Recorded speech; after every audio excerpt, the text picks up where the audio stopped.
और वो लॉस धीरे धीरे करते करते इतना बढ़ता चला गया। 2 लाख, 4 लाख, 5 लाख, 10 लाख, 15 लाख लॉस बढ़ता ही जा रहा था और मेरे को समझ नहीं आ रहा था कि ये चीजें क्या हो रही है। जैसे किसी ने एक ब्लैंक चेक पर मुझे साइन करके दे दिए हो और बोला हो कि अपनी मर्जी से कोई भी अमाउंट भर दो। बहुत शर्म फील होती थी कि कभी किसी के आगे पैंट तक नहीं उतारी, यहाँ अंडर गारमेंट्स तक उतार के दिखाना पड़ रहा है। फाइनली मैं अपना मन बना चुका था, क्योंकि जब तक मैं ट्रेडिंग से थोड़ी बहुत अर्निंग करने लगा था।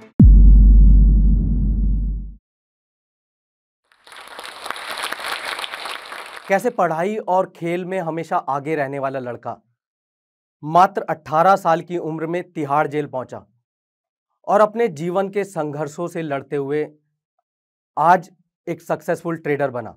और मेरे जीवन के इस संघर्ष की शुरुआत हुई साल 2005 में, जब मेरी उम्र मात्र 18 साल की थी। मेरे साथ के सभी दोस्त कोई सरकारी नौकरी की तैयारी कर रहा था, तो कोई अपनी ग्रेजुएशन की डिग्री कंप्लीट करने में लगा था, और मैं तिहाड़ जेल में एक ऐसे जुर्म की सजा काट रहा था जो कि मैंने कभी किया ही नहीं था। ये बात है लगभग 2005 की जनवरी या फरवरी का टाइम था। हमारे पड़ोस में एक फैमिली रेंट पर रहने आई। उसमें लगभग 7-8 लोग थे, जिसमें एक लड़की भी थी जो मेरी ही हम उम्र थी। मैं अपने कॉलेज की स्टडीज़ में, क्योंकि एग्ज़ाम आने वाले थे, बहुत बिजी रहता था। सुबह कॉलेज, शाम को अपने कोचिंग जाना। लेकिन इसी दौरान एक दिन जब मैं कॉलेज जा रहा था, तो उस लड़की से मेरी मुलाकात हुई बस में, और फर्स्ट टाइम ऐसा था कि हमारी डिटेल में बातचीत हुई। उस बातचीत के दौरान मुझे पता लगा कि उसका झुकाव मेरी तरफ कुछ ज़्यादा ही है, और वो मुझे पसंद करती है, मेरी चीज़ों को नोटिस कर रही है। मेरे कॉलेज आने का टाइम, जाने का टाइम, कोचिंग सेंटर जाने का टाइम, कहाँ जाता हूँ, कब जाता हूँ, ये सारी चीज़ें वो नोटिस कर रही थी। मुझे कुछ अटपटा सा लगा, लेकिन चीज़ें मेरे लिए नॉर्मल थी। मैं अपने फोकस को लेके डेडिकेटेड था। मैं लाइफ में कुछ बड़ा करना चाहता था। उसी कन्वर्सेशन के दौरान, क्योंकि मेरे घर से कॉलेज जाने का रास्ता लगभग 1 घंटे का था, उस दौरान हमारी बातचीत और आगे बढ़ी और उसने मुझे बताया कि वो मुझे पसंद करने लगी है। मैंने उसे समझाने की कोशिश भी की कि इन चीज़ों में हम बहुत आगे तक नहीं जा सकते, और उसका रीज़न यही है कि हम दोनों के कल्चर मैच नहीं करते, और साथ ही जो सोशल बिलीव्स हैं हमारे, वो भी डिफरेंट हैं। इसी तरीके से फिर कभी कभार हमारी बात होने लगी, टाइम गुजरता चला गया। इसी दौरान हमारे कॉलेज की छुट्टियां पड़ चुकी थी। समर वेकेशन में मेरा मामा जी के साथ किसी फैक्ट्री के वर्क से देहरादून जाना हुआ, और देहरादून में हमें लगभग 3-4 दिन हो चुके थे।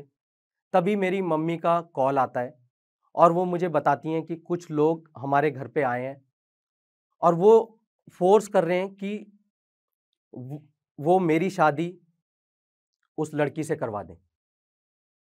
लेकिन मेरे फैमिली ने डायरेक्टली मना कर दिया था, और उनके मना करने पे वो उन्हें धमकी देने लगे कि वो मेरे अगेंस्ट पुलिस केस भी कर सकते हैं, क्योंकि ये दोनों आपस में बात करते हैं। वो चाहते हैं कि इन दोनों की शादी करा दी जाए। इन सब चीज़ों को सुन के मैं काफ़ी शॉक्ड था, क्योंकि अभी तक हमारे बीच ना कोई ऐसी कन्वर्सेशन हुई थी, ना ही कोई ऐसा कमिटमेंट शेयर हुआ था। हमारा डिसीजन क्लियर था कि हम इन चीज़ों में आगे प्रोसीड नहीं करने वाले। चौथे या 5वें दिन उन्होंने मेरे अगेंस्ट पुलिस में एफआईआर करा दी, धारा 376 रेप केस और धारा 506 जान से मारने की धमकी के अगेंस्ट। अब इन चीज़ों को सुन के मैं बहुत डर चुका था, और मेरी फैमिली भी सदमे में थी कि ऐसा कैसे हो सकता है। जब मेरी फैमिली ने पुलिस स्टेशन जाके बात की, तो बातचीत के दौरान उन्हें पता लगा कि ये नॉन बेलेबल केस है, जिसमें बेल मिल पाना लगभग नामुमकिन है। मैंने अपने वकील से बात करके कोर्ट में डायरेक्टली सरेंडर कर दिया। जिस दिन हमने कोर्ट में सरेंडर किया, हमें लोकल पुलिस स्टेशन भेज दिया गया, जहां पे मेरा मेडिकल टेस्ट हुआ, मेरे स्पर्म के सैंपल लिए गए, मेरे अंडरगारमेंट्स वहां पे जमा हो गए मेडिकल पर्पस के लिए। उन्होंने जो भी इंक्वायरी थी और जो उनका प्रोसेस था, उसके थ्रू मेरे को जाना पड़ा और रात भर मुझे लॉकअप में एक मुजरिम की तरह बंद करके रखा गया। हालांकि उसी बातचीत के दौरान मेरी जब अपने इन्वेस्टिगेटिंग ऑफिसर आईओ से बात हुई, वो भी एक लेडी ही थी। उन्होंने मुझे बताया कि जो बयान उन्होंने दूसरे पक्ष के दर्ज किए हैं, उनसे साफ जाहिर हो रहा है कि ये एक झूठा केस है, क्योंकि एक बयान में उसकी बड़ी बहन ने लिखवाया था, उनके घर में रात 2 बजे के करीब गया और पूरी फैमिली के आगे मैंने उस लड़की के साथ रेप किया।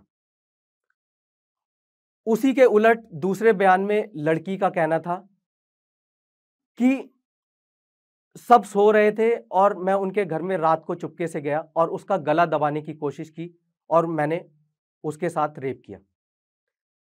ऐसे ही जितने गवाह थे उतने अलग अलग बयान थे। उन्होंने मुझे बताया कि तुम्हारा केस बहुत कमजोर है, लेकिन उस केस में अभी कुछ नहीं किया जा सकता। जब तक कि कोर्ट की प्रोसीडिंग चलेगी तब तक आपको जेल में ही रहना पड़ेगा। और नेक्स्ट डे लॉकअप से निकालकर मुझे दोबारा से कोर्ट में पेश किया गया, जहां से मुझे 15 दिन की न्यायिक हिरासत में तिहाड़ जेल भेज दिया गया। ये सीन लगभग कुछ ऐसा ही था जैसा कि हम मूवी में देखते हैं ना, एक बड़ा सा गेट और उस गेट के बाहर कैदियों को लाइन से एक उस बड़े गेट के अंदर छोटी सी कोठरी नुमा दरवाजा, उसमें से एक एक करके सभी कैदियों को अंदर भेजा जा रहा है। मेरा नंबर भी आया, मैं भी अंदर घुसा। फिर नए कैदियों को और पुराने कैदियों को दो अलग अलग हिस्सों में बांट दिया गया। पुराने कैदियों को उनकी प्रॉपर चेकिंग करके अंदर भेज दिया गया और नए कैदियों को उनकी प्रॉपर जेल मैनुअल और जेल रिकॉर्ड बनाने के लिए एक अलग कमरे में ले जाया गया, जिसमें मेरे फिंगरप्रिंट लिए गए, मेरे बॉडी मार्क्स नोट किए गए, मेरे केस से रिलेटेड और भी चीज़ें वहाँ पे नोट की गई। और उन सब प्रोसेस के बाद मुझे भी एक लाइन में लगा दिया गया और उन्होंने हमारी प्रॉपर चेकिंग की। और चेकिंग का प्रोसेस ऐसा कि मैंने आज तक ना किसी मूवी में देखा और ना ही कहीं किसी से सुना। उन्होंने हमारे पूरे कपड़े उतरवा दिए, एक एक कैदी के पूरे कपड़े उतरवा दिए गए, पूरा नंगा कर दिया गया। वो हमारे गालों को छू के देख रहे थे, हमारे कपड़ों को दबा के देख रहे थे जो हमने उतारे थे, कि उसमें कोई तंबाकू, हथियार या कोई ब्लेड, ऐसा कोई गैर कानूनी सामान तो नहीं है। उन्होंने हमें झुका के देख रहे थे, क्योंकि बाद में मेरे को पता चला उसका रीज़न क्या था कि कई लोग अपने मुंह में छुपाकर ब्लेड ले आते हैं या तंबाकू ले आते हैं, या अपने पॉटी करने वाली जगह पे भी लोग तंबाकू और ब्लेड जैसी चीज़ें किसी पन्नी में लपेट कर कवर करके रख लेते हैं। तो वो प्रॉपर चेकिंग के बाद हमें फाइनली वो जो नेक्स्ट गेट था उससे एंट्री करा दी गई और उसके बाद मुझे तिहाड़ जेल नंबर 5 के वार्ड नंबर 3 बैरक नंबर 1 में भेज दिया गया। वहां जाने के दौरान मुझे पता लगा कि वो एक ऐसा वार्ड है जिसमें सभी नए कैदियों को रखा जाता है जो पहली बार जेल आए हैं। और उसका प्रोसेस कुछ इस तरीके से होता है कि उस वार्ड में 6 बड़े बड़े हॉल थे, जिसमें फर्स्ट हॉल में मुझे और मेरे जैसे 20 और कैदी जो मेरे साथ आए थे उन्हें रखा गया। पहले से उस वार्ड में 40-50 कैदी और थे। हम सभी को एक बड़े हॉल में बंद कर दिया गया। अब मैं काफ़ी घबराया हुआ था और मैं देख रहा था सभी के चेहरे, उतरे हुए चेहरे। कुछ लोग उसमें ऐसे भी थे जो शायद अपने आप को उस सज़ा के लिए तैयार कर चुके थे। लेकिन मैं उस उम्मीद में कि मैंने कुछ नहीं किया है तो मैं जल्दी ही छूट जाऊंगा, हो सकता है कल ही मेरी जमानत की एप्लीकेशन अप्रूव हो जाए। मैं इस उम्मीद में बैठा रहा। सुबह हमें खोला गया, चाय आई, चाय के साथ कुछ चने थे आई थिंक आए। अब मेरा तो कुछ खाने पीने का मन नहीं था, मैंने उस दिन कुछ नहीं खाया, ना ही चाय ली। और फिर हमें बाहर एक बार फिर से लाइन में लगा दिया गया। और अब ये जो लाइन थी वो इस बात की थी कि किसको क्या ड्यूटी असाइन की जाएगी, कौन सा कैदी किस काम पर जाएगा। क्योंकि हर वार्ड में एक हेड कैदी होता है। वो आया और उसने एक एक करके लोगों को उठाना शुरू किया, 1 2 3 4। तुम झाड़ू लगाओगे, अगले 4 लोग तुम लैट्रिन साफ करोगे, अगले 4 लोग तुम नाला साफ करने जाओगे। ऐसे ही सभी को एक एक करके ड्यूटी असाइन कर दी गई। मुझे भी वहां पे पहले दिन ही नाला साफ करने की ड्यूटी पे लगा दिया गया। जिस इंसान ने अपने घर के झूठे चाय के बर्तन तक नहीं उठाए थे, उसे आज पहले दिन ही जेल में एक ऐसी ड्यूटी पर लगा दिया गया जो मेरे लिए अकल्पनीय थी। मुझे ले जाया गया और बैरक के जो वो वार्ड था, उसके बाहर बड़े बड़े नाले हैं, वहां पे हमारी ड्यूटी लगाई गई। बाय चांस कुछ लोगों की ड्यूटी उनमें से नाले के अंदर भी लगाई गई मेरे सामने, लेकिन बाय लक जो मेरी ड्यूटी लगी, जो नाले के साइड में कूड़ा जमा था उसको उठाने में लगी। वो सारा प्रोसेस ऐसे ही डेली, कभी लैट्रिन साफ करना, कभी झाड़ू लगाना, कभी कपड़े धोना, कभी खाना लाना और खाने के बर्तन धो के फिर दोबारा मैस में जमा कराना। इस तरीके की ड्यूटी रोज चेंज होके लगने लगी। टाइम धीरे धीरे निकल रहा था। जैसे जैसे लोग पुराने होते जाते हैं ना, वो वार्ड चेंज होते जाते हैं ताकि किसी का ग्रुपिज्म ना बने उस जेल में। फाइनली 7 से 10 दिन बीत चुके थे और इस दौरान रोज मेरी यही उम्मीद रहती थी कि मेरा नाम शाम को जो लिस्ट आती है कोर्ट से, उसमें शायद आ जाने वाला है। ऐसे करते करते जब 10 दिन बीत गए, अब वक्त था मुझे पुराने कैदियों के साथ मिक्स करने का। मेरा सिलेक्शन किया गया ward number 4, again barrack number 1, क्योंकि वहां पे अल्फाबेटिकली लोगों को चुना जा रहा था कि कौन किस वार्ड में जाएगा। मेरा नाम ए से शुरू होता है, तो जस्ट नेक्स्ट वार्ड में मुझे भेजा गया। अब वहां पे फिर दोबारा से एक नई जर्नी, क्योंकि अभी तक मैं जिन लोगों के साथ था वो जेल में पहली बार आए थे, तो वो एक दूसरे के दुख दर्द समझते थे, एक दूसरे को जो तकलीफ थी वो समझा करते थे। लेकिन अब मैं उन कैदियों के बीच जाने वाला था जिनमें बहुत से कैदी ऐसे भी थे जो खूंखार थे, बहुत ही पेशेवर भी थे। वार्ड नंबर 4 में पहली रात, और पहली रात को ही जब मैं सो रहा था, मुझे एक कुछ घिसने की आवाज सी सुनाई दी, जैसे मानो कोई लोहे की चीज घिसी जा रही हो। मैंने मुड़ के देखने की कोशिश की तो एक जो बहुत ही पेशेवर कैदी था, वो एक लोहे के टुकड़े को एक पत्थर पर घिस रहा था। जैसे ही मैंने ये चीज देखी, मैं घबरा गया कि ये क्या हो रहा है। तभी वहां से आवाज आई कि भाई आप चिंता मत करो, आप सो जाओ, आपको कोई टेंशन नहीं लेनी। लेकिन इतना सब कुछ देखने के बाद ऐसा कैसे हो सकता है कि कोई चैन की नींद सो जाए। जो कैदी जस्ट मेरे बगल में था वो थोड़ा पुराना था। उनने मेरे को बताया कि ऐसे केसेस में तुम्हें अगेन अपने आप को प्रोटेक्ट करना है, और ये चीज ध्यान रखनी है कि अगर इस बैरक में फाइट होती है तो तुम्हें अपने मुंह को प्रोटेक्ट करना है सबसे पहले, क्योंकि ये जो ब्लेड बनाया जा रहा है ना, ये सबसे पहले तुम्हारे मुंह पे हमला हो सकता है।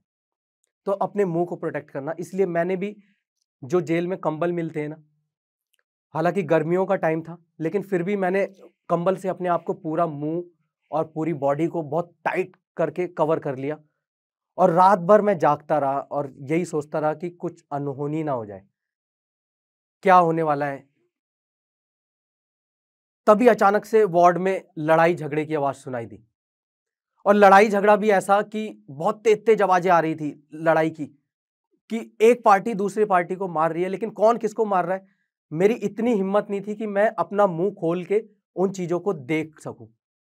और मेरे बगल वाले लोग भी मुझे बोल रहे थे, बार बार पुश किए जा रहे थे कि अपना मुंह मत खोलना, कुछ भी हो जाए इस वार्ड में, चाहे कोई मर भी जाए ना, तुम्हें अपना मुंह नहीं खोलना है, अपने आप को प्रोटेक्ट करके रखना है।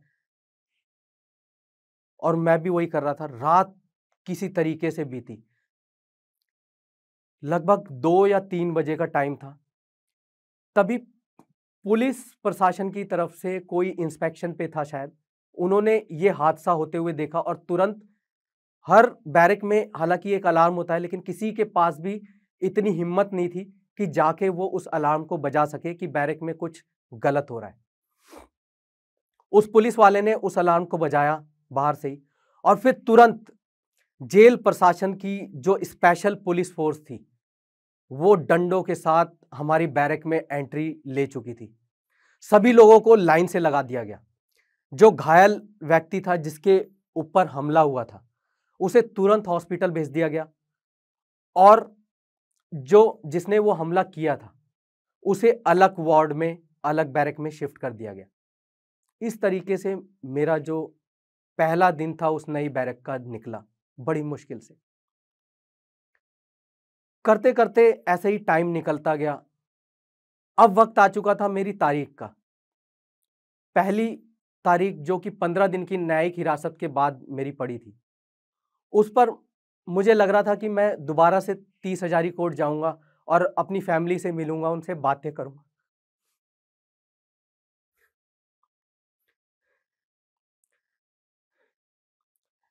लेकिन उस तारीख पे हमें जेल के पास की ही एक जेआर कोर्ट जिसे कि बोलते थे वो, उसमें ले जाया गया और ऑनलाइन प्रोसीडिंग के थ्रू हमारी वो तारीख वहां पे हो गई। ना तो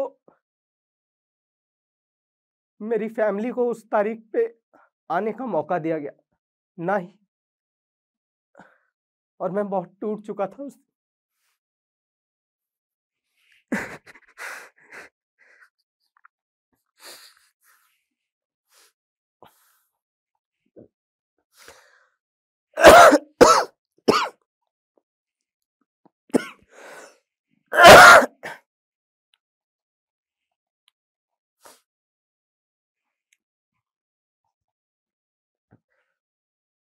हमें अब दोबारा से शाम के टाइम जब सभी कैदियों की सुनवाई कंप्लीट हुई, हमें शाम तक दोबारा से जेल वापस लाया गया और जेल में वही प्रोसेस, पूरे कपड़े उतारना, फिर वही चेकिंग।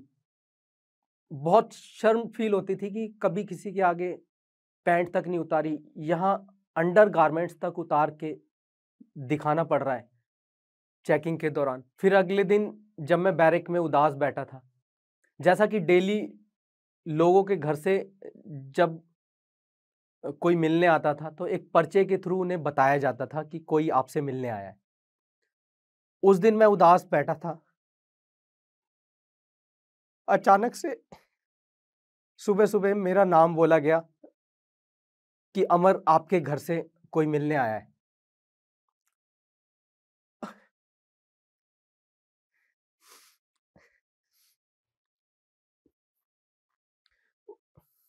वो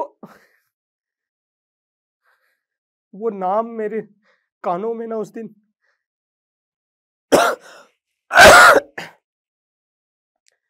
किसी ऐसे शब्द की तरह था ना जिसे मैं सालों से सुनना चाहता था। फिर अगेन वही प्रोसेस, लाइन लगाई गई, हमें ले जाया गया एक बड़ा सा हॉल, उसमें जाली नुमा एरिया जिसमें एक जाली इधर लगी है और फिर 3-4 फुट के बाद एक और जाली लगी हुई है। मैं इधर खड़ा हूं और मेरे जो मम्मी पापा हैं वो मेरे से 4 फुट दूर दूसरी जाली के पीछे खड़े हैं।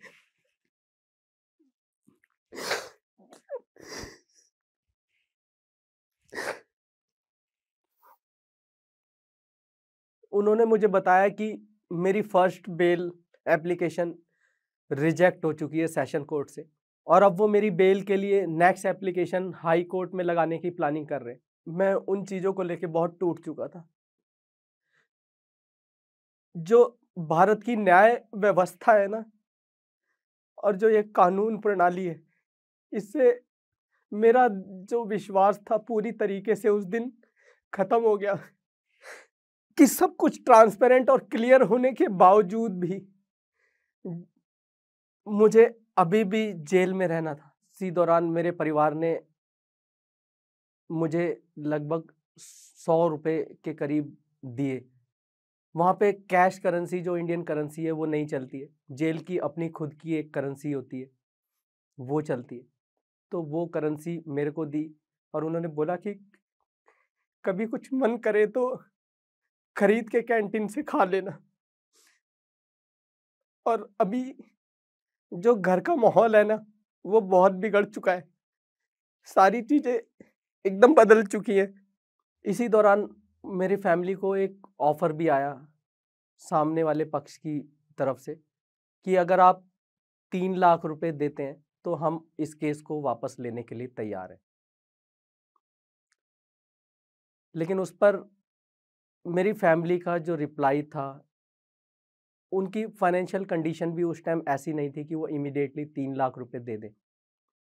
और साथ ही उनका जो विश्वास था अभी भी इंडियन जुडिशरी पे बना हुआ था, क्योंकि वो जानते थे कि जो बयान दर्ज हुए हैं उनमें बहुत ज़्यादा फर्क है और वो चीज़ें कोर्ट के सामने पेश होते ही उनका विश्वास था कि मुझे बेल मिल जाएगी। इस दौरान वो जो फैमिली थी जिन्होंने मेरे अगेंस्ट केस किया था, वो वहाँ से वो किराए का मकान खाली करके कहाँ चले गए, किसी को कुछ नहीं पता। ये मेरा केस जब तक चला, जब तक कोई भी उनके पक्ष की साइड से ना तो गवाही देने आया, ना ही कोई उनका पक्ष रखने कोर्ट तक आया। इवन कोर्ट की तरफ से लोकल पुलिस को डायरेक्शन भी हुए कि वो जाकर उनके रिश्तेदारों के पास, उनके गांव में और उनके जितने भी ठिकाने हैं पॉसिबल जहां वो मिल सकते हैं, वहां पे ढूंढें।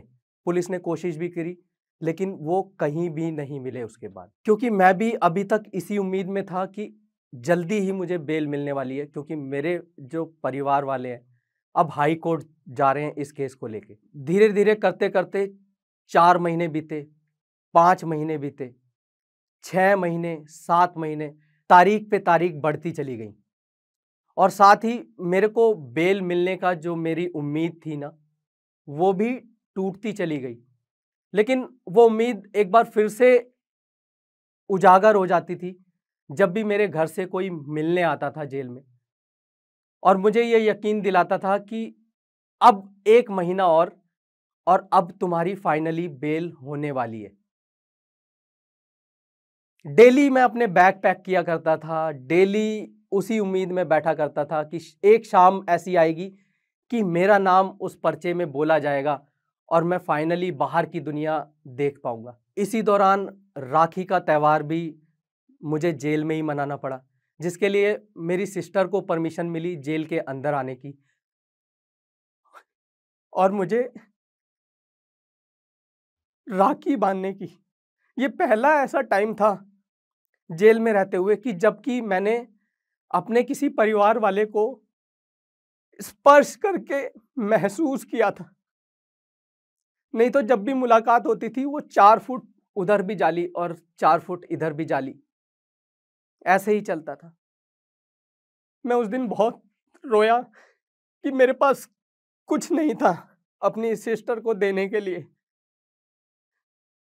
तो मैंने एक कृष्ण जी का एक स्केच बनाया और अपनी सिस्टर को दिया और फाइनली एक दिन मेरे पास कोर्ट के थ्रू ऑर्डर की कॉपी रिसीव हुई जेल के अंदर ही कि मेरी बेल अप्रूव हो चुकी है। लेकिन इस केस से बेल मिलने तक के सफर में लगभग 11 महीने तक का टाइम बीत चुका था। मुझे लग रहा था कि दुनिया की जो सबसे बड़ी खुशी है ना, वो आज मुझे मिल चुकी है और आज मैं दोबारा से अपने घर वालों से मिलूंगा, उस खुली हवा में सांस लूंगा जिसका मैं पिछले 11 महीने से एक एक पल इंतजार कर रहा था। और फिर वहां से फाइनली सारी फॉर्मेलिटी पूरा करने के बाद लगभग रात के 9 बज चुके थे और उस वक्त मुझे तिहाड़ जेल के मेन एग्जिट गेट तक ले जाया गया और वहां से मुझे ले जाया गया मेरे मामा के यहाँ, क्योंकि मैं तैयार नहीं था उन सब चीज़ों को फेस करने के लिए जो चीज़ें मैं 11 महीने पहले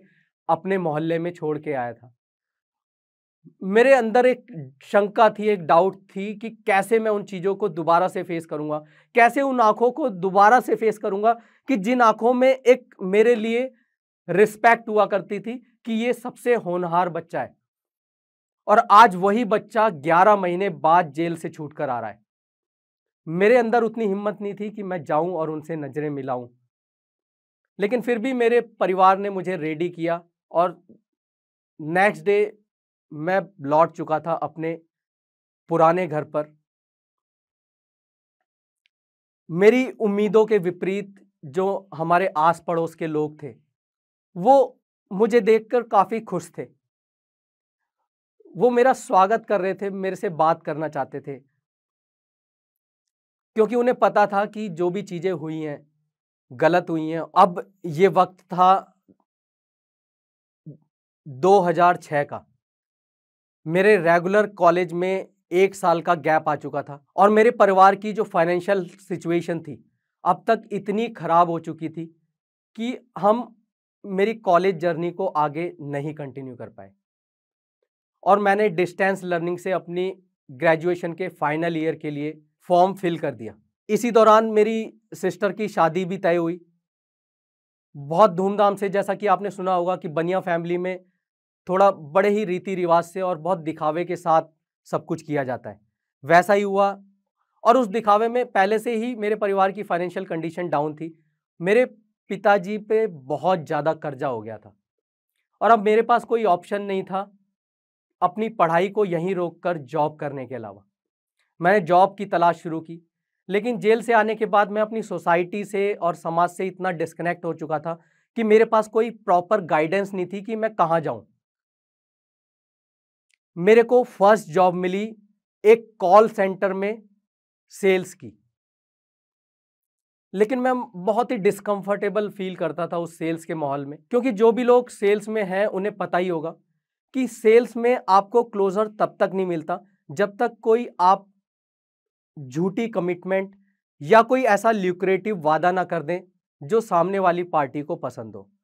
और मुझे झूठ बोलने में बहुत हेजिटेशन फील होती थी। ये प्रोसेस चलता रहा, लगभग 9 से 10 महीने मैंने वहाँ पे जॉब की और फाइनली उस जॉब से परेशान हो गया था, मेरा माइंड भर चुका था और मैंने रिज़ाइन कर दिया। रिज़ाइन करने के बाद अब दोबारा से मैं सोच रहा था क्या करना चाहिए। इसी दौरान मेरे माइंड में आया कि मैं MBA फाइनेंस की तैयारी करूं। मैंने MBA फाइनेंस के लिए फॉर्म फिल कर दिया और उसकी क्लास अटेंड करने लगा। क्लास के दौरान एक दिन मेरे प्रोफेसर ने मुझे बताया कि जैनपैक एक कंपनी है, उसमें फाइनेंस टीम में जॉब निकली है, अगर आप कॉमर्स ग्रेजुएट हैं तो आपको वहां जाना चाहिए। मैं बड़ा खुश हो गया कि जो चीज मैं इतने सालों से ढूंढ रहा था कि मेरे को कोई गाइड करे कि फाइनेंस में जॉब कैसे मिलेगी, आज वो दिन आ चुका था कि मैं जैनपैक जैसी बड़ी कंपनी में जॉब के लिए जाने वाला था। मैं वहां गया, लगभग 5 या 6 राउंड हुए मेरे इंटरव्यू के, उसके बाद मेरा फाइनली सिलेक्शन हो गया। 2010 का टाइम था और 2010 में लगभग 14-15 हज़ार रुपए की सैलरी इन हैंड। मेरी खुशी का तो ठिकाना ही नहीं था। Being a middle class boy, मुझे 15 हज़ार रुपए बहुत ज़्यादा लग रहे थे। लेकिन जैसे ही मैंने जैनपैक ज्वाइन किया और उसके 3 महीने ही बीते थे, ये बात है 2010 की, अचानक से मेरे पेट में दर्द हुआ और मुझे पास के डॉक्टर को दिखाया गया। उस दौरान मेरे जो MBA फाइनेंस के एग्जाम थे वो भी चल रहे थे, तो मैंने पेन किलर लेके उस दर्द को दबाने की कोशिश की। और जब मेरे जो एग्जाम ओवर हो गए, तब तक वो दर्द भी धीरे धीरे करते करते इतना बढ़ चुका था कि अब वो बर्दाश्त के बाहर था। फाइनली एक दिन वो दर्द इतना बढ़ा कि मुझे राम मनोहर लोहिया हॉस्पिटल के इमरजेंसी में भर्ती कराना पड़ा। और उसी टाइम थोड़ी बहुत इनिशियल जांच के बाद उन्होंने मुझे बताया कि मेरा इमीडिएट ऑपरेशन करना बहुत ज़रूरी है और मेरे ऑपरेशन की तैयारियां शुरू होने लगी। मुझे नहीं पता था कि ये ऑपरेशन कितना बड़ा होने वाला है और क्या होने वाला है, लेकिन रात को लगभग 12-1 बजे के करीब मेरा वो ऑपरेशन शुरू हुआ और लगभग 3 या 4 बजे तक सुबह के वो ऑपरेशन चला, जिसमें लगभग 20 टांके मेरे पेट के सेंटर लाइन में आए थे और साथ ही मेरे राइट हैंड साइड में एक पोर्शन ओपन कर दिया गया था, जिसे अब आगे आने वाले कई महीनों तक मुझे ऐसे ही ओपन रखना था। नेक्स्ट डे जब डॉक्टर ने विजिट किया तो मुझे पता चला कि वो एक रास्ता ओपन किया गया है स्टूल पासेस के लिए। मेरे पूरे दिन का प्रोसेस यही रहता था कि मैं जो भी खाऊंगा पीऊंगा या जो भी वेन्स के थ्रू मेरे बॉडी में इंजेक्ट किया जा रहा है, वो सारा कुछ उस मेरे डाइजेशन होने के बाद उस इंटेस्टाइन से मेरे राइट हैंड साइड पे यहाँ पे निकलता रहता था थ्रू आउट द डे। और वो जब फिल हो जाता था, लगभग 200 या 300 ग्राम का बैग हुआ करता था शायद, वो 2-3 घंटे में जब भी फिल हो जाया करता था, उसमें एक जिपर लगा था, उस जिपर को ओपन करके उसे खाली करना पड़ता था, फिर दोबारा उसे क्लिप लगा के बंद करना पड़ता था ताकि वो बेड पे लीक ना हो। पहले तो डॉक्टर ने मुझे बताया था कि 2 से 3 महीने बाद हम इस पोर्शन को दोबारा से रीऑपरेशन करके क्लोज कर देंगे और आप नॉर्मल इंसान की तरह एक्टिविटी करने लगोगे। लेकिन धीरे धीरे करते करते 1 महीना, 2 महीना, 3 महीने बाद जब मैं रेगुलर विजिट में डॉक्टर से मिलने लगा, मुझे पता चला कि इस रिकवरी में मुझे अभी और टाइम लगने वाला है। लेकिन मैं मेंटली उस टाइम के लिए प्रिपेयर नहीं था। ये एक ऐसी जर्नी थी ना कि मैं पहले से ही एक तो इंट्रोवर्ट इंसान था, ऊपर से धीरे धीरे मेरे इंट्रोवर्ट नेचर को इस जर्नी ने और स्ट्रांग बना दिया, क्योंकि मैं पूरा दिन अपने घर में लेटा रहता था।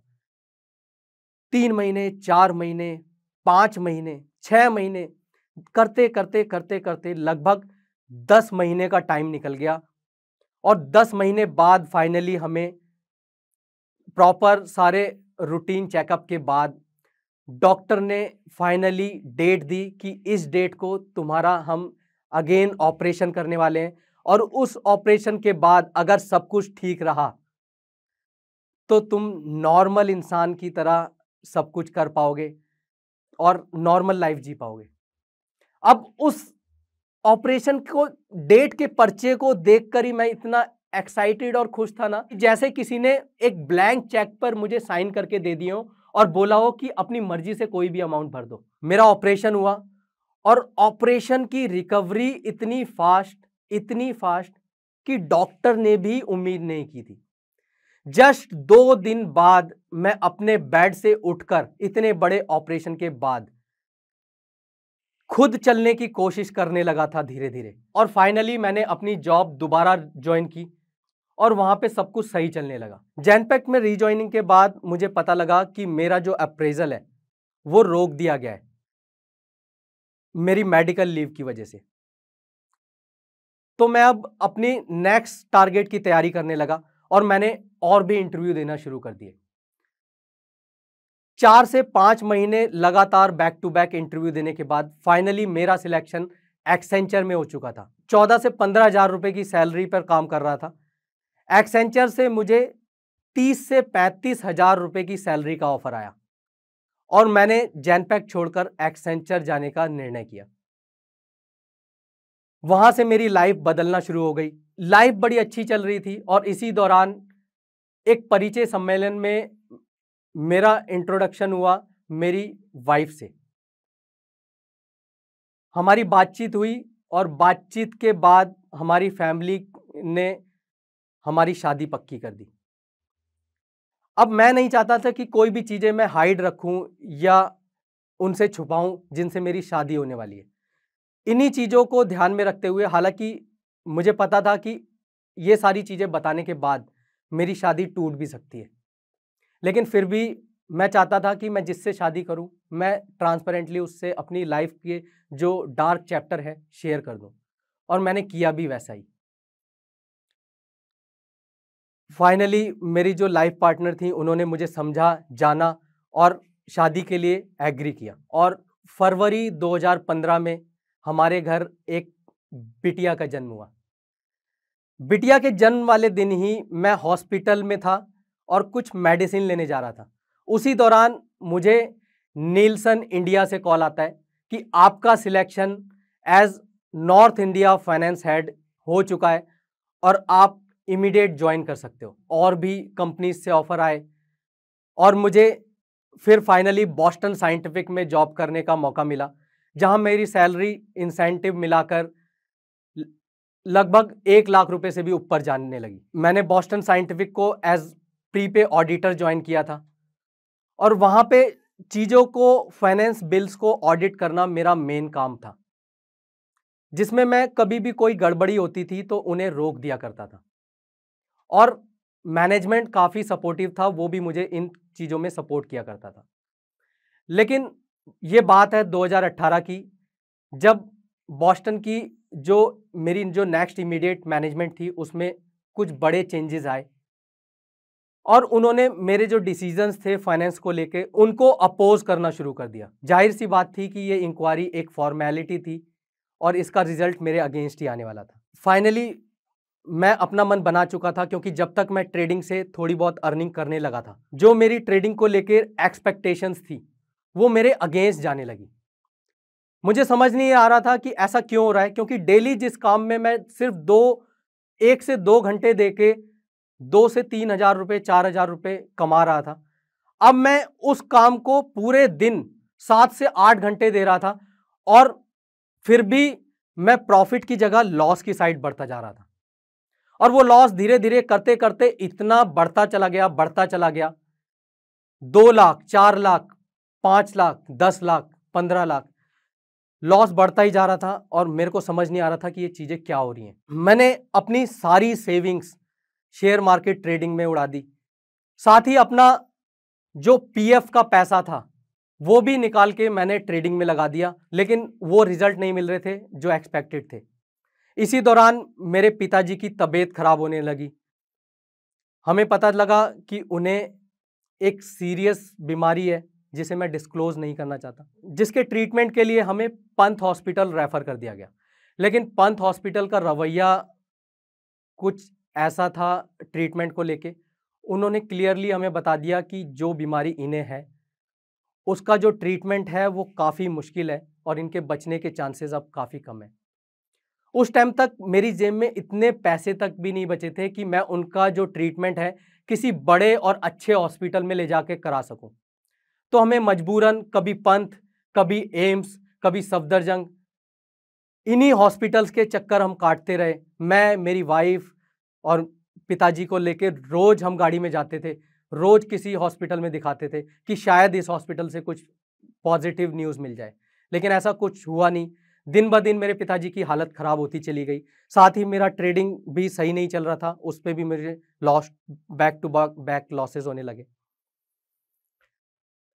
फाइनली एक दिन ऐसा आया कि हम सोए रात को, दिसंबर 2019 की वो रात थी। हम सोए, सुबह सुबह मम्मी मेरे पास आई और बोली कि अमर अब पापा नहीं रहे।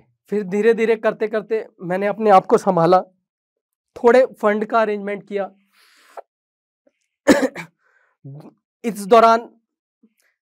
इसी दौरान मुझे मेरे एक कज़न ने सजेस्ट किया कि कुछ ब्रोकर्स के साथ मिलकर भी ट्रेडिंग होती है, जिसमें आपको फंड लगाने की ज़रूरत नहीं होती। आप ब्रोकर्स के साथ मिलकर, ब्रोकर आपको फंड देते हैं अगर आपको एक्सपीरियंस है तो। आपको एक सर्टिफिकेशन की ज़रूरत होती है, NISM सीरीज़ 8 का जो डेरिवेटिव मार्केट का सर्टिफिकेट होता है, उसको करके आप ब्रोकर के साथ मिलकर अपनी ट्रेडिंग जर्नी एक बार फिर से शुरुआत कर सकते हैं विदाउट मनी। मैं तुरंत ब्रोकर के ऑफिस गया, उनने मुझे सारा प्रोसेस बताया, जिसमें मुझे 1 लाख रुपए डिपॉजिट करने थे और सिक्योरिटी मनी की तरह, और उसके बाद मैं उनके साथ मिलकर काम कर सकता था। मैंने इमीडिएटली वो पैसा जमा कर दिया और अब मैं उनके साथ मिलके उनके ऑफिस में काम करने लगा था, चीज़ों को प्रोफेशनली सीखने लगा था, समझने लगा था। धीरे धीरे मुझे ट्रेडिंग की बारीकियों का पता लगा कि कैसे हम स्टॉप लॉस मैनेज करते हैं, कैसे बारीकी से ट्रेड को मैनेज किया जाता है, कैसे वो चीज़ें प्रोफेशनल ट्रेडिंग में मैनेज की जाती हैं। धीरे धीरे मेरा फंड बढ़ता चला गया और करते करते वो धीरे धीरे और इम्प्रूव होने लगा और उसी फंड की हेल्प से मैंने अपनी प्रॉपर्टी को बिल्ड करना शुरू किया, अलग अलग इन्वेस्टमेंट करने की शुरुआत की, जिस कड़ी में मेरे पास आज की डेट में 1 से 1.5 करोड़ की वैल्यूएशन की प्रॉपर्टीज भी हैं। साथ ही मैंने अपने कुछ इन्वेस्टमेंट स्टॉक मार्केट और म्यूचुअल फंड्स में भी की हुई है। अब मुझे इतनी अर्निंग आने लगी थी जो मेरी पुरानी अर्निंग को बाईपास करने लगी। और जो स्टॉक के इस मंच पर आने का मेरा मोटिव ये नहीं है कि मैं अपनी इनकम आपके सामने डिस्क्लोज करूं या बड़े बड़े प्रॉफिट स्क्रीनशॉट आपके साथ शेयर करूं। मेरा मोटिव सिर्फ इतना सा है कि लाइफ की विपरीत परिस्थितियों में इतने ड्रॉ डाउन देखने के बावजूद भी कैसे मैं दोबारा से संभला, कैसे मैं धीरे धीरे फिर आगे बढ़ा और अपनी लाइफ को दोबारा से कंटिन्यू किया। ये सारी चीजें मैं आपके साथ शेयर करना चाहता था और आपको बताना चाहता था कि आपको कभी अपनी लाइफ में चाहे कितनी भी विपरीत परिस्थितियां आ जाएं, हार नहीं माननी है। एक लाइन पे इस चीज को क्लोज करना चाहूंगा जो मेरे को बहुत ज्यादा कनेक्ट करती है। एक फेमस कवि की कविता है, क्या हार में क्या जीत में किंचित नहीं भयभीत में, कर्तव्य पथ पर जो मिला ये भी सही वो भी सही। इस वीडियो के बारे में अपनी राय नीचे कमेंट सेक्शन में हमें बताएं और अपने दोस्तों के साथ ये वीडियो शेयर करना ना भूलें।